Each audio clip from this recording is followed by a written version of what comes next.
What is going on, Wolfpack Nation? Welcome to another edition of the Tuffy Talk live show, y'all. I gotta say, first and foremost, y'all, I have really missed live streaming. Like I said today, you know what? I have not live streamed at all in a long time. Like 48 hours long time. Yeah, and literally no, it was for 48 hours long, and it was about 24 hours ago. Yes, it seemed like 48 hours, y'all. I'm telling you, like it was a long one. But if you don't know what I'm talking about, then obviously you're not following us on Twitter, but you got to make sure to do that first and foremost, because it was all over Twitter about how I was attempting the Wolfpack Aim for Soft People challenge, watching 2012 UNC, 2016 Clemson, 2022 Boston College. And I know I've got to give a shout out to James, and I can't forget, there was another guy that was on there with me for most of it that we were just trading back and forth comments, but got to give a shout out to them. Is I feel like I conversated with each one of those guys for like literally over an hour. We were in it for the long haul, but I appreciate everybody being flexible as we were dealing with YouTube and their copyright laws, and hey, we learned something new. So good to know for next time, I guess. But which is interesting because there's a YouTube channel out there, Cyclone Wolf, that posts all of the games. So you just can't. Well, and that's why I was able to post it on YouTube, but you just can't live stream it. No, it's not live. It's a replay. Well, exactly, and that's why I did it. Because I said, well, it's not a live game, so I mean, I'm sure it's not going to copyright it. Well, it did. 13 minutes in, boom. Nope, can't do that. Like, all right, whatever. So silly. This game from 11 years ago, can't watch it. Yeah, you can't watch it live. Can't do it. I know. I agree. Well, no, I guess I get it, because it's like, you know, how is YouTube gonna know maybe between what's live and what's not live? I don't know. Look at the quality picture. Well, yeah. You can tell that way. Look at the scoreboard graphic. AC Network. Right. It's like that is an old school graphic right there. Anyway, but I already got Nick here in the chat. Looking forward to talking some football. Yes, we are finally entering the countdown to in-state football, baby. Pew, pew, pew. So we'll be talking about that here today. The news of Brennan Armstrong being announced as starting quarterback, at least heading into summer ball. But if you've been with us for, you know the drill. If you haven't, just like Nick, send us a comment. Let us know. You know, just say, hey, we'd love to know who's here with us. As again, we just see how many people are here, but not necessarily who's here with us. And then let us know what questions, thoughts, comments you have. We will get to all of them here today. But I just take 2 seconds here talking football here. So I came out of that experience saying there's not a shadow of a doubt that, to me, the most painful one to watch was 2022 Boston College. And I said at the time that it could have been because it was the freshest wound, but also too because I feel like with Clemson, it was a great game up until the end. Like, I mean, we played well. I mean, that goal line stand was just gorgeous. 2012 UNC, it was frustrating because I felt like that again. I mean, we were up by 10 at the beginning of the fourth quarter. We had all the momentum. We shouldn't have blown it, but you had one job. But exactly. But I feel like with Boston College, there was so many different things to it. There was the borderline call that the referee decided to stick his fork into the game, and then there was again us basically not targeting Thayer Thomas until our Hail Marys, which I'm like, why didn't we target Thayer in the two drives to try and get the first down? And it was just a whole bunch of frustration. But I mean, would y'all agree maybe a little bit of fresh wounds there kind of made it a little bit worse than it actually is? Like 10 years from now, I kind of look at UNC level. Because I mean, like that. It's fresh, and it was a game. It was a bad loss, probably one of the worst in the Doran era. But like, I don't know. That doesn't change our season that much. Like that 2016 game. I think 2016. Clemson, that could have we could have won the division that year if we beat Clemson. And we've talked about this before on the channel. That would have been their first loss. They lost again to Pitt. They're not playing for a national championship that season. So who knows? Yeah. Who knows what happens is for their quote unquote dynasty run, right? Those 3-4 years where they were going to the national championship game seemingly every year. So I don't know. Well, maybe we take off. Maybe they don't. We'll never know. The only thing I'll say that 2022 Boston College doesn't give you that 2016 and 2012 do. Hindsight's always 2020, but 2012 obviously what came out of that was a change in the captaincy. Which, you know, I would say most people would say, you know, turned out well. 2020, it turned out well. 2016, what came out of it is a realization of that we needed to take the next step. Even though we have the talent, we need to take that next step in terms of a culture and a mindset to know how to win, you know, to find a way to win a football game, just like we did. Because again, 2021, same exact situation, but we learned, you know, we developed, we grew, and we found a way to win, even though Chris Dunn missed the field goal at the end of regulation. 2022 at Boston College, as of now, I can't really say we got anything out of it besides just a awful loss, you know, and the fact that you know, for all the over 8.5 wins betters like myself, that you know, and that kind of screwed me over. So but, I mean, I will say that was MJ Morris's second start, right? Because he started against Wake. If he doesn't get hurt, he may be, you don't bring in Brennan Armstrong because he finishes out the season healthy, continues to look good. If he looks good against Louisville, but no, that's what I'm saying. It's like there. I hear what you're saying, though. But I gotcha. Cool. All right. So with that being said, before we jump into some of our tweets of the week here, we got to talk about the biggest piece of news here. Speaking of MJ Morris, about Dave Doeren basically coming out and not necessarily saying that, and not saying that Brennan Armstrong is going to be the starting quarterback against UConn, but basically saying that as of right now, with all the reps heading into fall camp, which again starts usually the 1st of August. That's usually when it starts. That Brennan Armstrong will be the starting quarterback. And to me, I've preached all along that is 100% the smart decision, the right decision. More of because, again, from a chemistry standpoint, you want Brennan Armstrong throwing as many balls as he can to Keon Lassane, to Porter Rooks, to Trent Penix, to Michael Allen, to Jordan Houston. Like, you want him throwing that ball and handing off the ball to Jordan Houston. You want, you know, that chemistry with the offensive line. You know, you want him out there as a, you know, secondary coach, you know, and if you split with MJ, then you're taking away first team reps. I mean, again, there's only there's a limit of how long practices can be. You know, you can't make it twice as long, so that way each quarterback can get, you know, a full load of reps, you know. So and I just felt like, just like Michael was saying, that if you do go with MJ, that's a huge gamble. I mean, could it be a higher upside? Absolutely could be a higher upside. I think MJ Morris is it's obvious how much talent that guy has.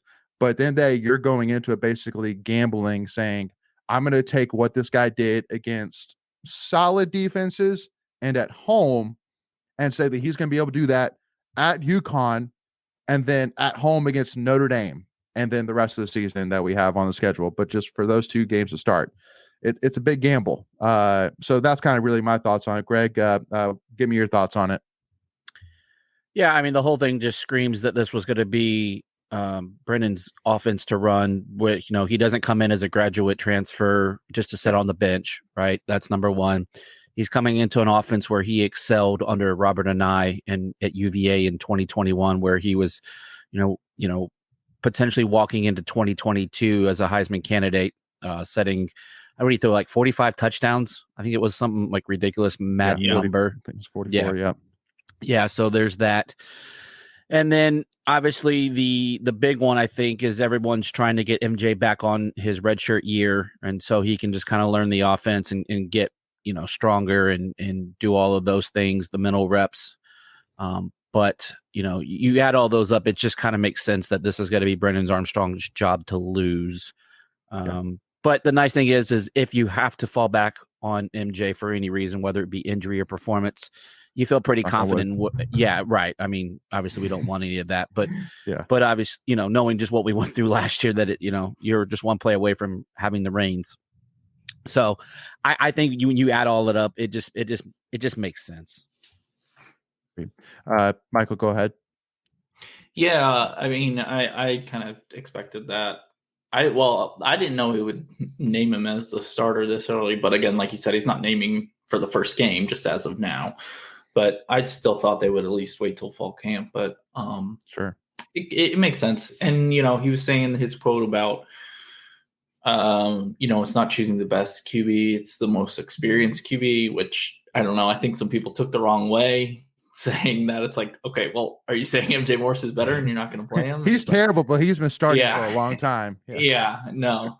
I think what Doran was saying, he's saying like he would feel comfortable having either of them be the starting QB. Talent wise, he's saying they're equal, and then Brennan Armstrong gets the nod because of the experience and starting 5 years or whatever in the ACC, which makes sense to me. So yeah, no, and because I know the two biggest kind of drawbacks when people say, well, it should be MJ over Brennan, when specifically just looking at Brennan, is that 2021 he had a borderline Heisman contender season, throwing for 4,449 yards, 31 touchdowns and 10 interceptions, but also rushing for 251 yards and 9 touchdowns. So I mean, a great year, but then the next year he throws for half the yards, 2,210 yards, 7 touchdowns, 12 interceptions, while still rushing for 371 more yards, some more rushing yards than 2021. But definitely put some huge asterisks drawback on that, though. I mean, there's asterisks. Well, go ahead, Greg. Tell the asterisks. Yeah, so he had a brand new offensive coordinator, obviously, with Anai moving on to Syracuse, and he had a freshman offensive line blocking for him. I believe it was a freshman, or at least all new linemen blocking in front of him. So, and then, which was weird because UVA had some talented wide receivers. A lot of people were saying, they were one of the more talented, if not the most talented in the ACC, but it just didn't show up for whatever reason. Yeah. Well, and also too, again, my guy, Des Kitchings, man, being the new offensive coordinator for UVA last year. And I think that we have now just seen between 2019 NC State and now 2022, UVA, that just maybe he's just meant to be a running back coach. He is one of the best running back coaches in the country, but maybe he's just meant to be that and not really be an offensive coordinator. I'm not doubting my guy. I'm just saying, I'm just putting 2 and 2 together here. He's had 2 years and both offenses were terrible, awful. Yeah. So a lot of people if you're citing the 2022 season for Brennan Armstrong, you have to realize that was our offense coordinator in 2019, and that was one of our worst offenses. Yeah. But also too, the second thing being the performance of Brennan Armstrong in the spring game.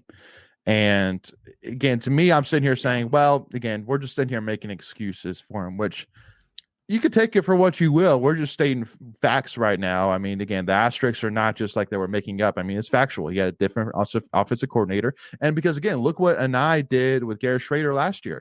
He took a guy who really had more rushing touchdowns than passing touchdowns and made him contender for ACC, comeback player of the year or player of the year. I mean, he was up there in all the talks. Yeah, Garrett Schrader was like, dude, wow, like that dude is impressive. So, I mean, there's no doubt that Anai develops quarterbacks, even though it's funny because he's not even the quarterback's coach. So, definitely the knock on Schrader was his throwing game, and he improved expeditiously. Now, granted, I wish we had Gatson, but but that's the thing, right? So not many people had heard of Gatson until last year. And I think that's what Robert Anai does is he finds his strong players and then he makes them a focal point and uses them to their talent instead of throwing 3 yards in a cloud of dust, right? Like, I think, he uses all that movement and shifting and, the air raid offense that's been known to put up points and push the ball downfield. I think it's going to be a 180 this year on the offensive side of the ball, assuming that we can find the playmakers to get the ball to.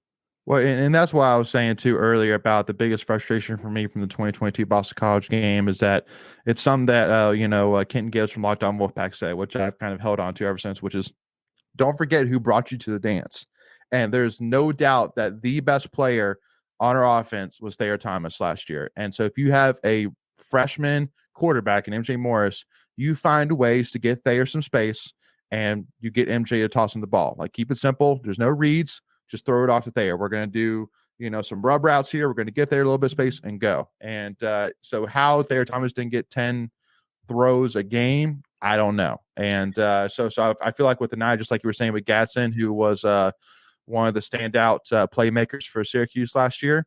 And I got him involved a lot every single game. And so we need more of that. We need, again, if Trent Banks can stay healthy, we need to get him the ball. We need Porter Rooks to step up. We need to get him the ball. Like, we got to find ways. So, and we just got to keep him protected. Got to keep Brandon protected, which definitely looking at 2J here to step up with that. What's up, Macon? What's guys? How are y'all doing? Doing beautiful, man. So, so give us your thoughts real quick here on Brandon starting again, the starting nod over MJ, and then we'll move on. I think it's the right thing to do. Gives him all of the clear cut. He's getting first team reps. It's no debate. To me, I think it's a good thing for State, because if you're having a debate, you're having a battle going into a controversy, camp, right? Then that means less first team reps for whoever the starting quarterback would be. So, the fact that you have a guy who is, I don't know, I assume he's pulled away, but he's a clear cut guy. That's a good thing for NC State, in my opinion. So you don't want it to be a battle as much, in my opinion. Well, and because again, I think everybody, the only other thing, because we were talking about kind of the knocks against Brennan that people say, and the other one being is that, are you really going to take 1 year Brennan Armstrong and lose 2 or 3 years of MJ? Which I think we've said it before, but I mean, there's no such thing as a guarantee in today's college football and today's college world. There's no guarantees. He could kill them if MJ starts this year and he's amazing. He could go somewhere else. Right. There's you have to play for this year. I think you made that point before. Like, you have to play for this year. You have to put the best guys on the field. But I'm sitting here saying, if MJ sticks around for this year, learns this offense inside and out, if he grows. I mean, he's been here for 2 years. Why would he all of a sudden then leave and go somewhere else and learn a whole nother offense? Here's one thing. I think that's more of a mindset thing. I think fans just haven't realized, or embraced, probably will realize like how much NIL has changed the name of the game. Right? It's just people are going. It's going to take some people a while to get to realize. Like, I'm not saying whether you like it or not. That's not what I'm arguing. What I am saying is, it is how it's going to be played now, and every year is going to be a different thing. Now, the concept should always be put your best team out there every single year, but you will not, in my opinion, and I think a lot of people's opinion, have to worry about the concept of, hey, this guy's going to be our QB 2 to 3 years from now. Every year, you could bring in theory, I mean, hypothetically speaking, I could bring in a starting quarterback. If I had a great quarterback to bring in every single year, the odds of that happening now are much greater. And who cares who I've had for 3 or 4 years? It's kind of, you applaud them for their loyalty, but at the end of the day, I want to play the best team. And I'm not going to just give it to the guy who's been here longer. I mean, I'm going to give it to the guy who's going to literally give us more wins.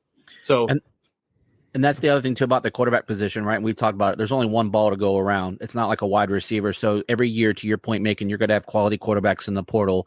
And if that's the way you have to go make your money, then that's what you have to do. Obviously, you ideally don't want to do that every year. You want some continuity, but the thing is that there's going to be good quarterbacks out there. I mean, you look at the Spencer Rattlers. There's so many. I mean, I'm not going to say Caleb 20. Yeah, Caleb. Well, I mean, yeah, there's. He did transfer. Yeah, but you got the kid. What is it? The kid that went from Ohio State to Texas. So the point is there are going to be a ton of quarterbacks out there now. Whether you have the NIL money to go get them, that's another conversation for another day, but they are out there. I think it's interesting that there's so many fans who do not see Brennan Armstrong and MJ Morris day in and day out that are like, no, we have to start MJ Morris. Like, I can't say with confidence at all who's better than the other, right? So how do you guys know? I don't. I mean, I bet you some of these inside people don't know either. Like, so it's just, hey, practices are closed. Right, hypothetically speaking, too, if MJ never plays another down at State and every year he happens to be a better quarterback in front of him, then I'm like, I'm sorry. Like, I want to play the guy who's going to win the most. So I would love for that to be MJ, but if it's not, what I care about is winning. When it comes to NC State sports and football and basketball, same thing. If I had a point guard who was there for 3-4 years, Breon Pass, example. Let's say Breon never is a starter, but every year we bring in a new point guard. It's like, but he's the best. He's the better option. I want to play that guy. So, yep, 100%. Yep. Again, it's the unfortunate day of the age that it's less it's a business now. It is much more of a business now than it used to be. Go look at Brennan Armstrong's stats and tell me under a nice system why we should not start him. Right. Agreed. It's like Herm Edwards said, you play the game to win, right? So you're not gonna go put out a third stringer if he's the third stringer. I mean, there's a reason why there's a pecking order in depth charts. So I'm with you, Macon. I've gotten to the point where I love you on a yearly basis as an NC State athlete because that's all I can do. I mean, I'm not gonna put my fandom into you for 3 years because there's no guarantee that you're going to be here for 3 years. So I'll just go out and root for that team on a year-to-year basis. If you're here next year, then you'll still be one of my favorite players. I mean, that's just the way it goes. Well, because again, with MJ, I mean, like for any player, it's like, I mean, like, hey, I love and appreciate that MJ's still here, man. Because I mean, he got calls, he got talked to by Auburn, so he could have left, but he chose to stay. So I love him for that. He's awesome. But also too, I'm saying at the end of the day, next year's a different year, and to me, it makes perfect sense. Why in the heck he would leave? I don't know. But can he leave? Might he leave? He might. Who knows? So. It's a different world we live in. But anyway, so let's jump on over some tweets of the week. Got a lot of other things to get here today. And with that being said, let's get this thing rolling.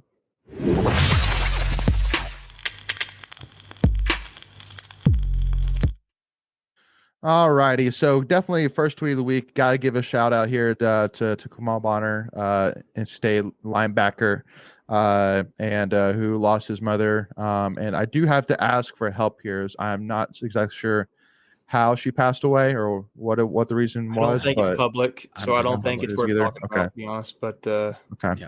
If it was, I didn't know if it was said somewhere else. So I just saw this. I believe she was only 40 years old though, so a very young woman. Wow, definitely taken too soon. So amen to that.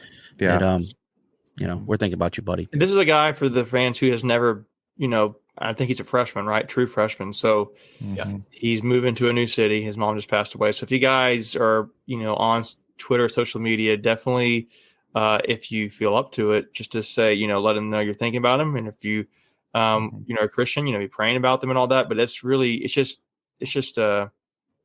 really sad. I hate it for him. I'm sure he's probably, in a tough spot right now. So any encouragement you guys can give to him, that'd be really good. So. But the one thing which I will say too, though, which makes me at least somewhat happy, is that there's no doubt that he, just like all true freshmen, all players who enter, the Wolfpack family, is that they immediately join a really close, tight-knit family that all love and support each other 100,000%. And so I feel confident knowing that he's got 115 brothers out there that are supporting him and are with him every step of the way, from that moment happening. So definitely are praying for you, Kamal, and best and praying and thoughts are going to the Bonner family, and definitely think about you during this tough time. So, all right. So now moving on to something hopefully a little less serious here. So got to give a shout out here to in-state football equipment. Like I saw this tweet for those who are listening with the new footballs that are a whole lot darker. And because, again, I'm being a former football equipment manager, I was like, that is not the same football whatsoever. And luckily enough, we had somebody who commented and helped and showed that they actually hired a third-party company to go ahead and prep the balls on their behalf, which I thought was interesting, especially too because, I will say that I going into my senior year, I was hoping that I'd be the new quarterback. Because basically what happens kind of quickly is that each position gets usually either one or two equipment managers who just focus on that coach, just gets all the stuff ready for that coach and helps run the drills for that coach. And quarterbacks was one of those. And unfortunately, never got the opportunity to work with the quarterbacks, but usually the quarterbacks manager would be always the one that preps. Did you get punters? Yeah, no. I got tight ends my first year with Faulkner, who's my boy. Okay. Love Faulkner, and then Kitchings for 2 years. Gotcha. So definitely couldn't work with two better coaches for sure, and especially because Nielsen, like as much as I love Nielsen, I'm so glad I was not his equipment manager. That guy needed so much stuff on a daily practice. It was unreal. But anyway, so yeah, but I'm excited to see these new balls though, man. I'm like, dude, these are a lot darker than even the ones you see during games, like, and it looks fresh, having that Tuffy logo on the side that's fresh instead of, rubbed out because of the preparation process. Like, it looked gorgeous. I'm ready for it. Well, because I think I sent you this tweet. My thing is just like, it's getting closer to football. Yeah. And football. 80 days? 80 days? Like, you see me let my look over here. I'm just like, I'm swooning over here, man. It's just like, yeah. Just seeing a picture of a football gets me excited. It's like, man, it just makes me so happy. I have here we go. It's 79 days. So 79 days. 79. Yeah. And I even have the fight song playing for it. And wow, that's next level, close. Greg. Yeah, not shocked for you. Seth, what's going on? Appreciate you joining, man. Can we take 30 seconds real quick and talk about the Adidas logo? I know they kind of tweaked it a little bit. They kind of tightened it up a little bit, and it no longer says Adidas under it. They just do the stripes now. I think I like it. It's a little bit cleaner. Mm-hmm. Yeah. It's kind of like with the Nike swoosh. Like, you don't need to put Nike under it to know who it is. Like, you just put 3 lines, it's Adidas. Just like, got to give a shout out to Hubert Davis for wearing his awesome Adidas shoes. I mean, hey, I'm glad that Hubert Davis could see that Adidas is way better or way more comfortable to fish in than Jordan. Speaking of, you said Hubert. Who did you say? Who are you talking about? Hubert Davis with his picture of him holding a basketball on a fishing line. He wasn't even holding the fish like with his hands. He was holding it on the fishing line. He didn't want to touch the fish. Yeah. So he didn't want to touch that thing. Did you guys see that Simeon Wilcher decommitted from UNC? Mm-hmm. Did you see where he flipped to? I didn't see where he actually went. Duke? St. John's. Oh, that was the one that I saw that Pitino got. Rick Pitino. Yeah. Oh. Yeah. Did you see all the shade Baycott threw at him? Yeah. No, I did not. What did he say there? Baycott. Oh yeah. Just he was calling him soft. Twitter. Yeah, it wasn't anything, but just called him soft and like. He was like, did he really from the grind or something? That's not bad. Did he tweet it? Yeah. Where is it at? I bet he deleted it. I don't know. This was a couple days ago. This was last week. I think like Wednesday or Thursday of last week, I want to say. But yeah. I think he deleted it because I do not see it. Yeah. Well, again, I mean, it just once again, we always say this all the time that no matter, if a guy like, for example, like Noah Rogers did it absolutely break state fans' heart that a hometown guy couldn't come to state. Absolutely. But then it's a kid trying to make the best decision for him and his family. Yeah. It's a tough decision. But really he decommitted because the other dude reclassified and he was going to get buried on the bench. Like, I can't blame a kid for doing that. Like, it just makes sense. He wants to go play. Probably he's going to play in college 1 to 2 years. That's probably the path that he's looking to do. So he's trying to figure it out. So to get the fastest way to get to the NBA, he's going to be getting 5 minutes a game on that bench if he were to have stayed at UNC. It's just true. Yeah. Doesn't. I don't know. Yeah. Nope. Again, just I think Baycott with him saying, "Hey, if you want to come play, DM me." And then this thing, I'm like, "Bro, you're not making smart decisions with tweets." I see it now. He said, "Running from the grind" is what his tweet was. Yeah. No. But I think he deleted it. I don't see it out there anymore. So there's no way the PR person didn't see that and go, "Yeah, just take that down." That's not the kind of look we want. Especially since Baycott keeps coming back to college because he knows he can't make it in the NBA. I mean, but I'm also, yeah, we'll leave it at that, Michael. Yeah, but you're absolutely right, Michael. Why would you stay in college where you could go make millions? Oh, that's because you can't go make millions. Yeah. Mm-hmm. Yep, you can stay in college and make millions. Yeah, you can stay in college. But what's going on, Benjamin? Appreciate you joining, man.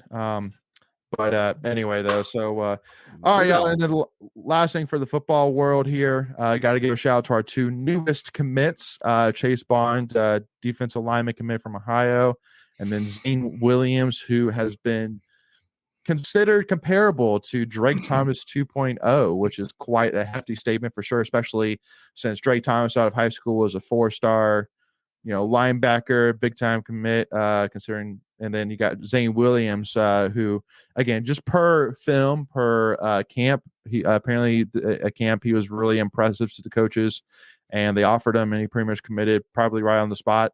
At least that's the kind of feel I got from it. Would you guys agree with that? Yeah. Didn't they both go to the same high school at Wake Forest? Is that part Zane, of the other? Yes. Yeah. Zane went That's to I'm Wake trying to Forest. figure out where his stats were. 'Cause I think I'm going to see if I can find his stats. I for think the season. State was his first P5 offer. Yeah. It was. Mm-hmm. And then the other thing, if I'm not mistaken, Drake started as a freshman. Is that a true statement too? Or He started like halfway? Yeah. He definitely started some games, I think, because of injury. Yeah. Okay. Yeah. So here's his stats. He's not the biggest linebacker kind of guy, but he played at Wake Forest? Was it Wake Forest? Wake Forest High School. He had Wake Forest High School. No, he played No, I'm not talking about Drake. I'm talking about Zane. Oh, okay. Well, yeah, Drake played at Heritage, but yeah, gotcha. Oh, Yeah, Heritage. Drake, Okay. Drake Thank did. you. Okay. That's right. So he had 142 tackles for his sophomore season. 10, that's almost 11 tackles per game, 35 and a half tackles for loss, 10 sacks, 4 PBUs, and a safety. It's pretty good. All right. Dude can play. I'll take half that. Yeah, dude can play. I mean, For a sophomore, that's ridiculous. I think it's just interesting you got in these camps that states have, just like every other school in the country. You have these camps where you go and identify talent that you may not see otherwise. And I'm sure State knew this guy because he played at Wake Forest, right? He's a local kid. Yeah. But some guys like the Jalen Samuels of the worlds, like the I don't remember Bradley Chubb got an offer at State when he camped. I think BJ Hill did. Some of those guys, there's a lot of guys that State offered, take offers at camps, and you got to impress him with your performance there. And this guy must have done that. So he got offered, I think, this weekend, and just on spot. So he's an incoming junior. Is that what he is? Upcoming junior, or is he an upcoming senior? Upcoming senior. Well, yeah.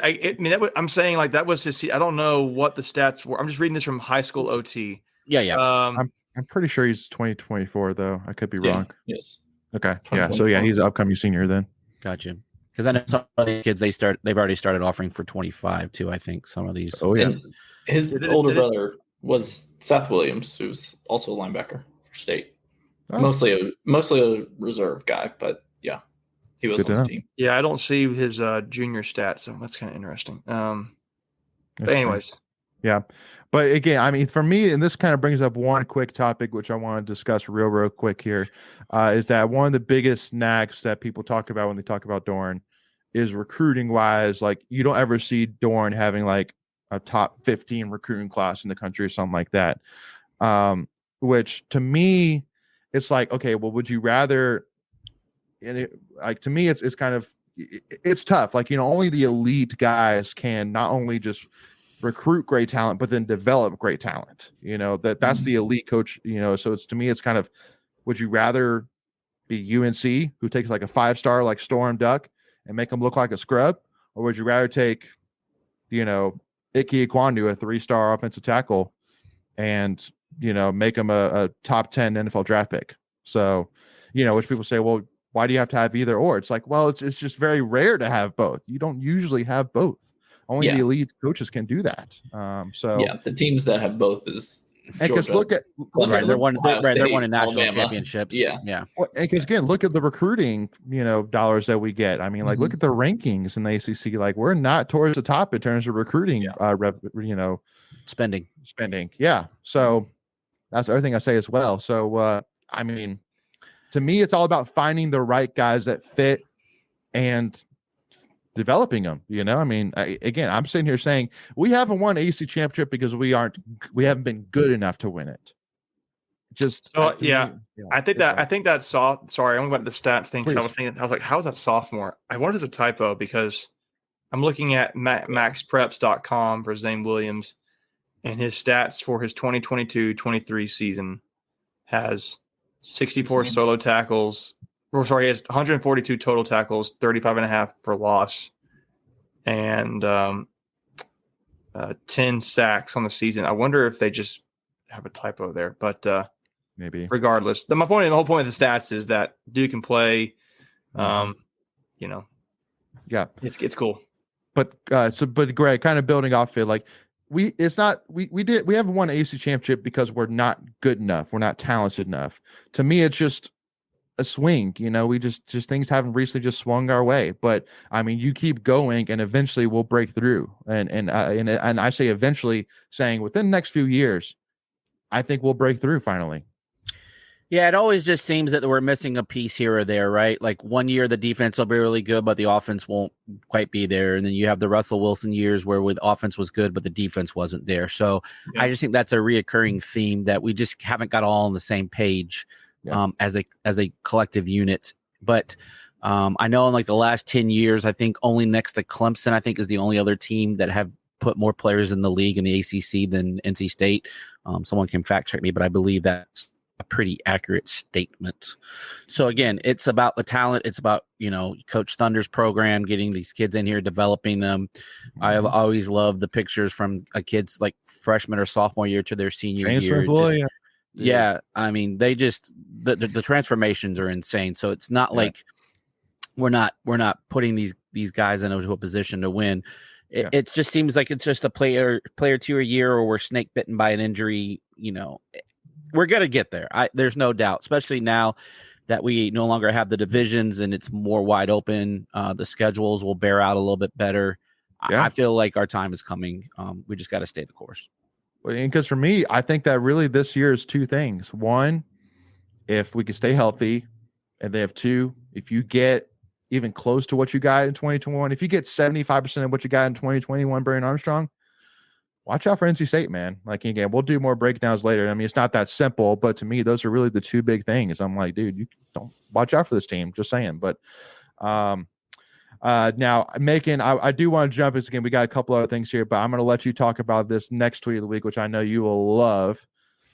And that is our boy, Cam Woods, coming to NC State from North Carolina A&T. Huge get to finish off the roster for next season. And again, definitely hearing some great things in terms of potential for him playing for State next season. But again, nothing's confirmed, just talk. But again, I mean, to me, with a guy who averaged over 17 points a game, over 3 assists a game, over 4 rebounds a game, 1.6 steals a game, I mean, he's an all-around player. Yeah, he's got good, decent size for like a point guard kind of role, and that's probably what he's going to be. He's probably going to be a backup point guard. This starts with Tremaine Parker deciding to reclassify to the year later in 2024, and this is you have that extra scholarship there for this season. This is a very good get that was on nobody's radar for NC State, except maybe the coaches. And to get a guy who was, I don't know, was he their leading scorer at A&T? I don't know the answer to that question. If he wasn't, then he had to have been real close at 17.6. But I will tell you, like, I saw a tweet. If I originally saw it because I saw Corey Smith retweeted it. But A&T played Houston this past season. I think this was in November, December last year. And there's a tweet out there if you want to go find it for those who are really interested to see. Okay, because you're thinking, okay, he's playing against, like, I saw some highlights from like UTEP or like Richmond or wherever. Like, Houston was ranked in this tweet was ranked at some point last season, at least, the number 1 defense in the country. And Houston's okay. So he goes to play on the road at Houston and goes for 26 points. And I have to go back and look at the stats specifically for that game, but the dude can play, and he looks like a scorer to me. He doesn't look like he's when you look at his highlights, you don't see, I will say, I don't see a ton of ball movement. I don't see a ton of that. I see a guy who knows how to score, who can do it. He can score, an ISO. He can shoot off of ball screens. He can shoot a 3. He's got some range on his 3-point shot. He can take it to the basket. I don't know. I'll have to look some more into where his lapses in his game are, but a guy I think that he should have a couple of years to play for State. Yeah, I'm looking at the stats now. He had 26 points against Houston. He shot 55.5% for the game. Crazy. That's insane. And they lost the game, but I'm sure that was 10 for 18. And he scored 26, mind you. The team as a whole scored 46 points. So he scored more than half the team's points. That's crazy. Like, he can play, guys. He can really play. And he shot 37.5%. He shot 3 for 8. not a great, but it's not bad. And then his free throws is maybe the area he can improve on. He's shooting 71% free throws. That's an area that a number that could go up, especially as a guard like he is. But you gotta love that get for State. Worry about next year when it gets here with Tremaine Parker, and this is a guy who's proven at the college level. Tremaine's still a guy at the high school level who's going to get to practice some more. I think it's a great get. It depends on when he gets in here. Well, how he the question is, okay, how does he affect the team chemistry? Is he, I'm sure he's going to come into it thinking he has a chance to start. But I don't know. I just think it's a really good get for State. You can't have enough scorers and shooters, so ball handlers. Especially when you were really hoping at some point there was a Joel Jaden Bradley thing, and now you've got DJ Horn and Breon Pass, and just another point guard, really, in my opinion. So in a couple other Power 5 games, real quick, against Iowa, he put up 18, and Iowa State against 17. So the dude can play. Yeah, I think he's going to be just fine. And another game here I'm looking at.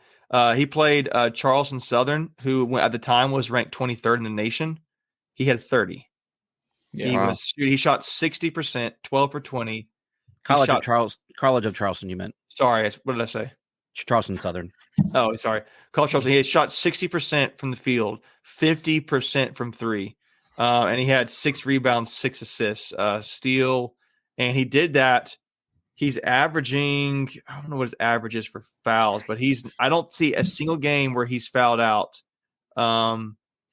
Which is so nice.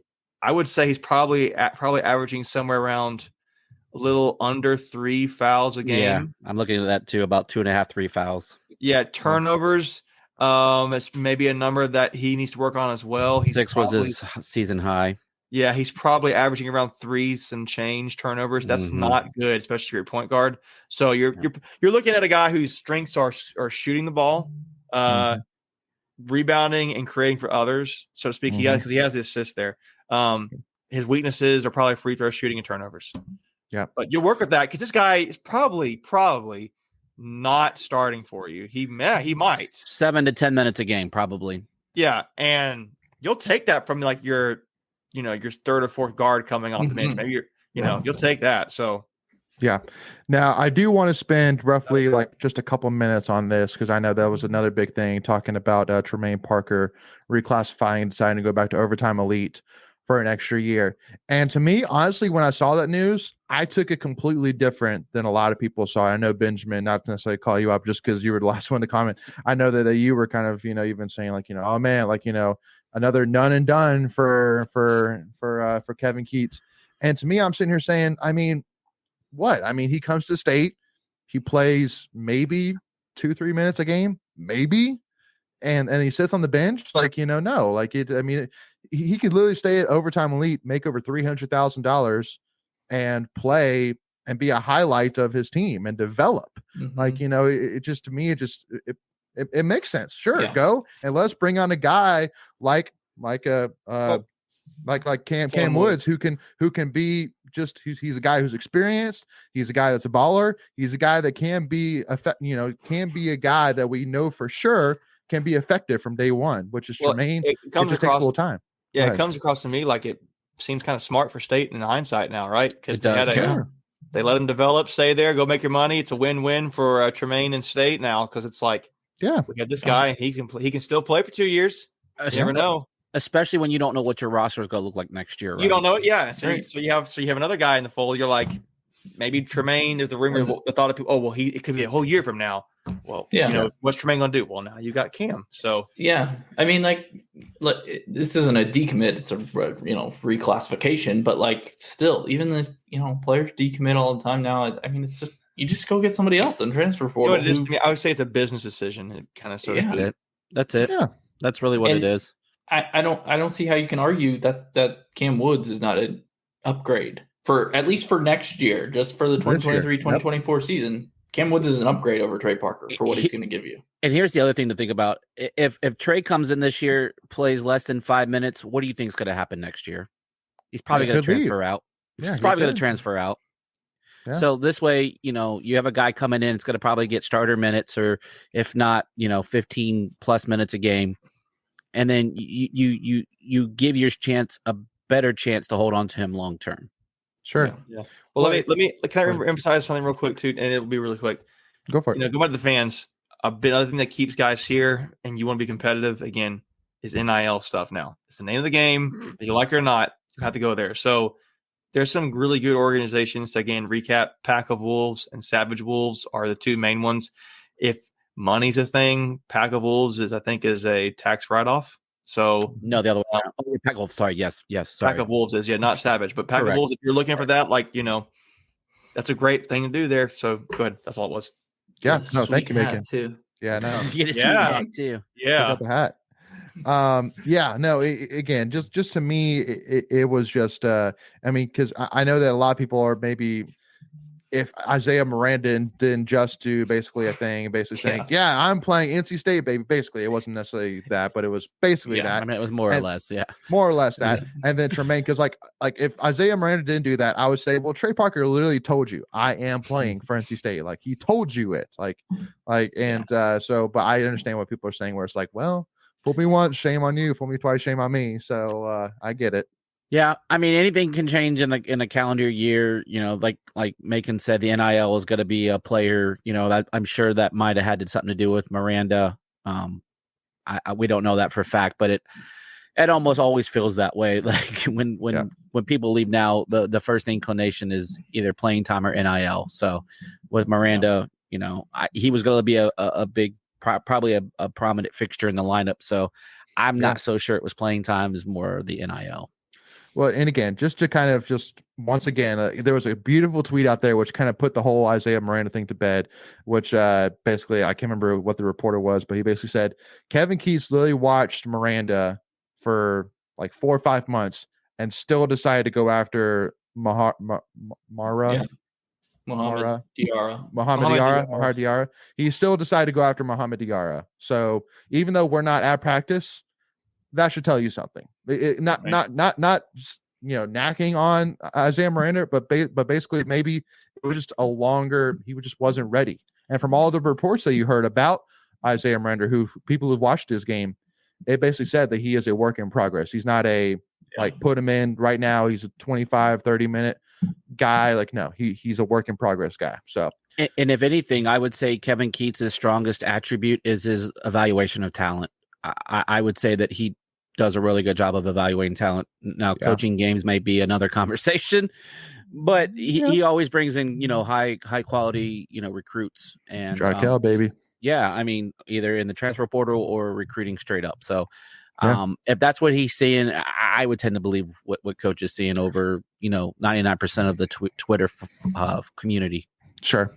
But man, I'm telling you, Macon, I'm excited about this roster, man. I love this roster. I'm piped. I know, man. There's a lot of possibilities there, and I'm not even going to try to pretend like I know what it's going to be. But it's cool. It's we got football first.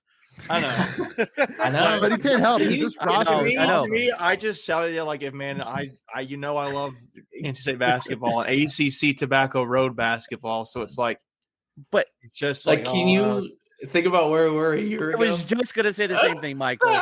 A year ago, we're pulling our hair out, going, we don't even want to talk basketball. Not even now we're crossing our minds. Yeah, awesome. Yep, agree. It's like that GIF where it's like just when they suck, they had to like pull me back in or whatever it is. No, but it's. I mean, we were just talking about the construct of this roster. Like this is, what are we doing? And then we go make the tournament. I think never doubted them, right? Never doubted them. Yeah, we had it in the bag all the time. But, yeah. All right, y'all. So with that being said, gotta jump on over here to some postseason awards for women's tennis. Starting off with again, Diana Schneider, Alana Smith, and Neil and Rajecki all getting postseason honors. And then I got to give a shout out to Coach Earnshaw, who won ACC Coach of the Year, which interesting for sure. Just because UNC won the national championship, but maybe because it was State won the first ACC title in program history. ACC. Well, because like for example, and the reason why I'm saying that though is that why it's kind of a little bit of a shocker is because the fact that Diana Schneider didn't get Player of the Year, which I think is maybe but Crowley won the national. I mean, she was on the national championship. I think that goes back to Leighton's point though. But like, if she won the national Player of the Year or the AC Player of the Year, and they won the national title, why wouldn't the UNC coach get it? Well, I also think that's because Diana came into because Diana came into season. Hey, look, I think it's great. I think the more rewards we win, the less Carolina does, the better. So I think we can all agree on that, Macon. Yeah. Amen to that. Amen. So huge shout out to all voice players again. If you haven't checked out our interview with Alana Smith, make sure to go and do that. Can I have another number real quick here? Go for I think it'd be interesting if Coach Earnshaw could use what they did with Diana Schneider and go to other prospects that are similar in her, her type of athlete, her skill set to say, hey, she just was here for a year and was able to do these great things and then still go play pro. I don't know. We got one coming. Right. But you get what I'm saying? Like, I wonder if there's like a niche that he can kind of tap into. Like, if you guys are already pros, like I already can show you it's worked well for somebody who's doing the same route that you want to go down. So yeah, I know one of the incoming freshmen. She's top 100 in the rankings. So yeah, I'm not going to put you in the spot. I put you in the spot. Don't worry about it. Yeah, I know. I don't know. I don't remember her name, but I think she was like 90, 95 in the world rankings. Yeah, it's definitely. Cool. We tweeted. We dropped it last week. I think when we dropped their top 5 class that was coming in inbound. Yep. Cool. Yep. You're 100% right there, Greg. And now that, and I'm sorry, I was trying to read the names and all the things from the tweet, from the broadcast, but now I actually have it up. So Diana Schneider got first team singles and first team doubles. No shocker there. Alana Smith got first team doubles, obviously being paired up with Diana, and second team singles. And then Rajecki and Miller both got second team doubles as they were paired up together and were almost a sure thing, just like Diana and Alana were. And then Rajecki also got second team doubles. So all that combined with freshman of the year for Diana and combined with AC 2-time now AC coach of the year and Simon Earnshaw, again, just the stock, just keep buying that women's tennis stock, y'all. It's going to get only better and better. And then congrats to Alana Smith, right, with her doubles win in Spain. Yeah. I think that's what it was, right? And Diana Schneider winning a doubles title too. So again, Pac Pro is making some noise in women's tennis. And that's another thing too, which I love about Coach Earnshaw, which if you guys don't follow him on Twitter, make sure to go and do that. But he always does a great job of tweeting out like what the other women's tennis Pac Pros are, what they're doing, what they win, things like that. Cause that's just something I feel like is, tough. Like, if I'm not just an avid professional women's tennis follower, I wouldn't really know how or where to find that. But so I love seeing with Earnshaw, the tweets coming up being like, hey, former in-state women's tennis player did this. And it's like, oh, sweet. Cool. Mm-hmm. So I should go and get good recruiting tactic for him too. True. Amen to that. All right. And then I'm trying to figure out which tweet I want to bring up next here. All right, screw it. On the news of still talking about a little bit of basketball here, got to give a shout out to Brooke Johnston with our game day operations team, in-state game day operations team, who received the silver award at the NACMA, which again, she basically tweeted out how she was at the event. So basically, it almost seemed like a what's the word? Like a gathering, like a conference of like all the schools' game day operations teams, basically. And obviously, their awards giving out. They won the silver award in student engagement this year with the sunglasses giveaway for Penn State men's basketball. Genius, right? Genius. I mean, everybody was talking about it. Genius, right? Yeah. I mean, it really led into something that was talked about for the rest of the season. I mean that GIF up there in the top left of DJ Burns in the Virginia Tech locker room. I mean, it became so good where Armando Baycott was making fun of him, right? So right, because exactly. Well, I think to the point, because she does the fan engagement or student engagement, I think something like that. But at a time where you looked at throughout the season, getting people into the stands was kind of a struggle at times. So the mere fact that they came up with this promotion to just kind of play off of the popularity of the team and DJ Burns to be specific, that those glasses, I saw them on eBay for like $20. So it definitely did what it needed to do. So congrats on that award. Amen. Yeah, congrats, Brooke. That's awesome. Love it. And we need more. We need some more of that next season. Even though, I mean, we don't want a player to get poked in the eye, because I think that's why DJ. That's exactly why he was doing it. Yeah. That's why he had him. Yeah. So, Virginia Tech was the first game he wore him. Yeah. So we don't want a player getting poked in the eye in order to do that. But love it. And like especially that team picture in the top right of all the players wearing the glasses. Oh, that's an all-time picture for sure. That's all-timer.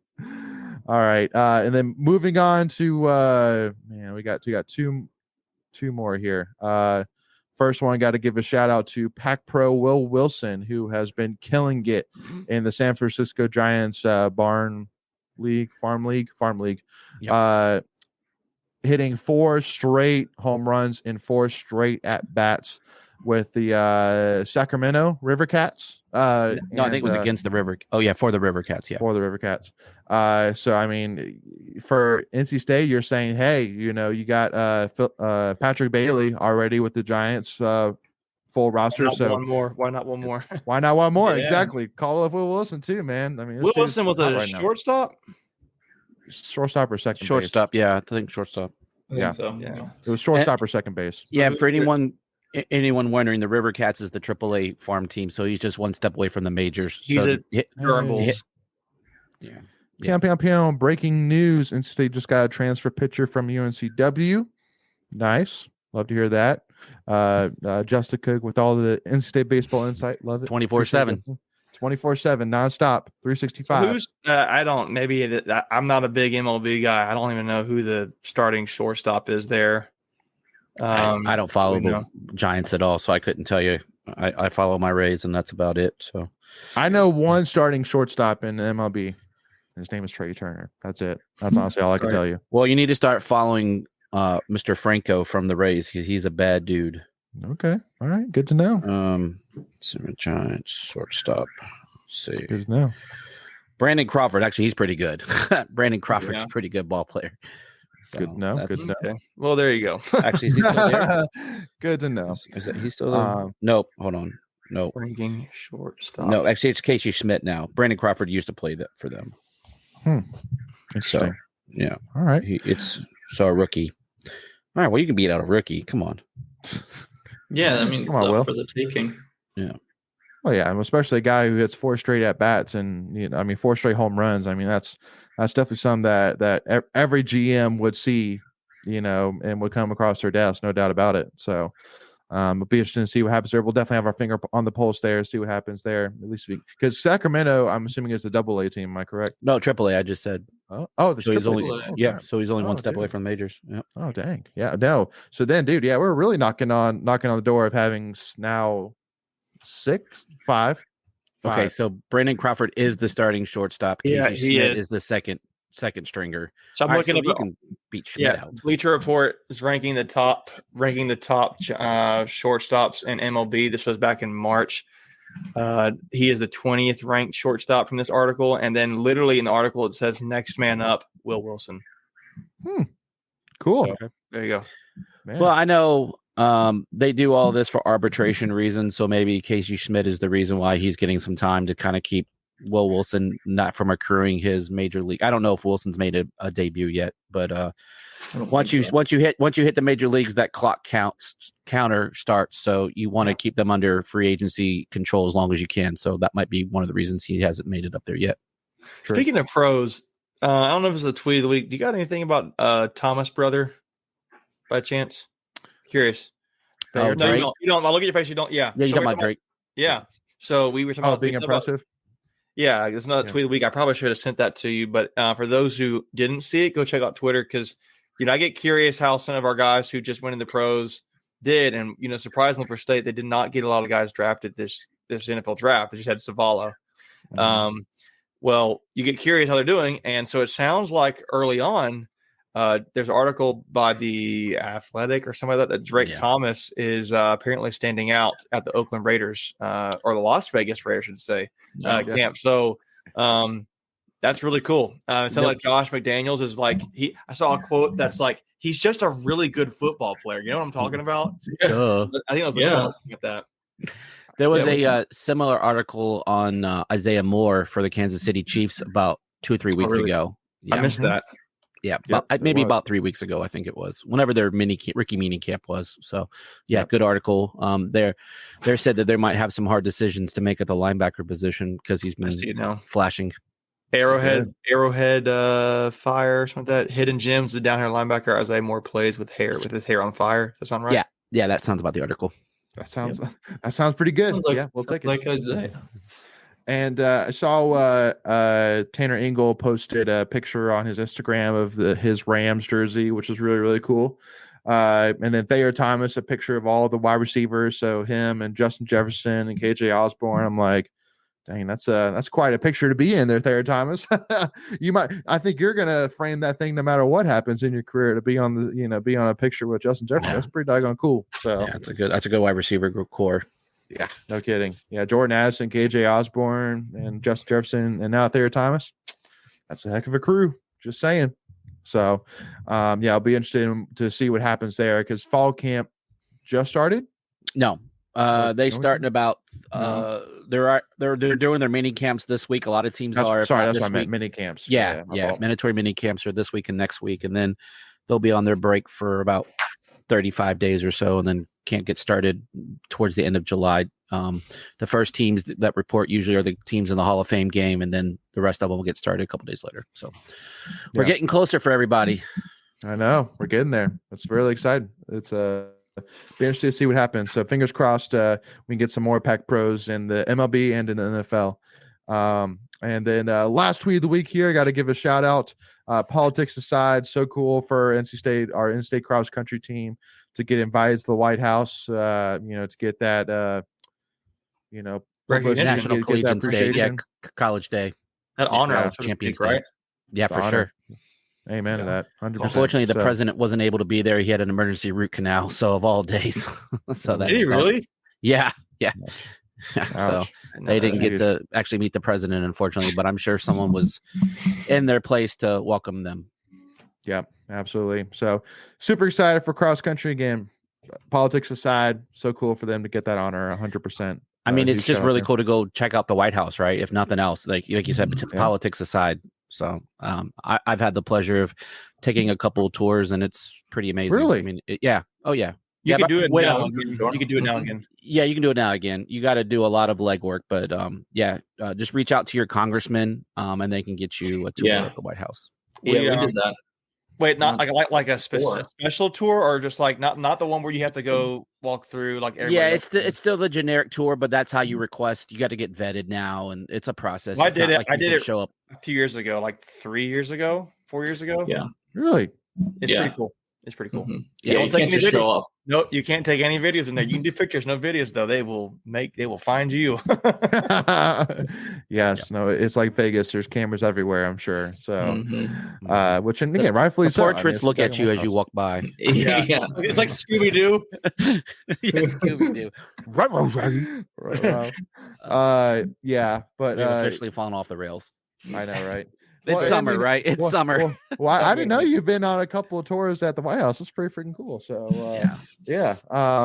but anyway, y'all. So, definitely. Again, we'll as the off season gets a little bit closer, as we get a little bit more hands in the dirt in terms of what happens, at least the beginning of fall camp. Because last year we basically did. I think it took us 3 episodes to actually, do our predictions for the season. Episodes, so we'll try and time that up again, like 2 or 3 weeks out from the season.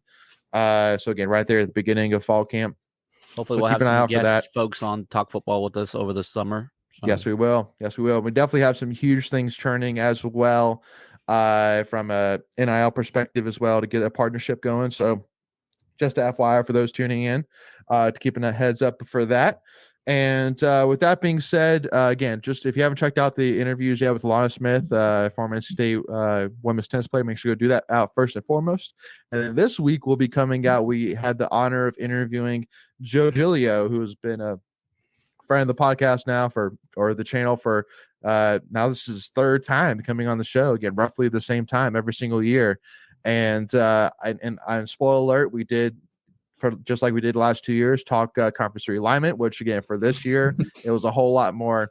Yeah, nothing's happening, right, Joe? Yeah, no, nothing's happening. I feel like Okay, we'll be cool. talking about this until 2036. Yeah, every year. Whenever it happens, every single year around March, April time, the conversation will start again. Yeah, exactly. And then it's just, when can we leave? Basically, is what's going to happen. But anyway, y'all, so make sure to go and to make sure you do not miss out on that, do us a big favor and hit that free subscribe button, hit that free notification bell. And if you enjoyed this conversation, hit that like button and give us a follow, Tuffy Talk Now, on Twitter, Instagram, and make sure to join our Discord channel as well. As again, there's a lot of exciting conversations that happen in the Discord channel. I actually shared some a little bit of insider news even today as well. So make sure, again, if you haven't joined the Discord, which is free to join, make sure to go do that, and we'll see you there. But as always, y'all, thank you so much for joining us. We will see y'all soon, and go Pack, y'all.